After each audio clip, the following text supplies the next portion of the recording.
It can be really infuriating when your keyboard keeps disconnecting on its own. As such, if the keyboard keeps disconnecting on Windows, try the solutions to solve the problem for good. Now, restarting the system is the first thing you must consider whenever you have computer problems. Restarting the system is easy and might troubleshoot the problem you're facing with your keyboard. Sometimes, the problem might also be with the USB port. So to check the USB port, connect any other device to the same USB port in which a problematic keyboard was connected and check if it is working properly. Now, if the device is functioning properly, this confirms that the issue is within your keyboard. But if the other device also keeps disconnecting on its own or face any other connectivity issue, then the USB port may be the culprit.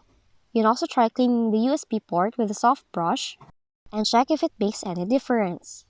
But if those methods did not work, run the keyboard troubleshooter by opening Settings, click System, choose Troubleshoot,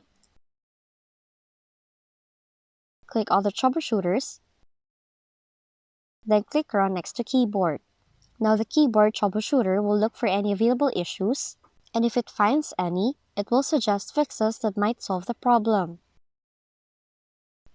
Now that's how to fix your keyboard continually disconnecting from your Windows PC. If you found this video helpful, kindly like and subscribe. You may also click and turn on the notification bell so you can be notified from whenever we release new videos.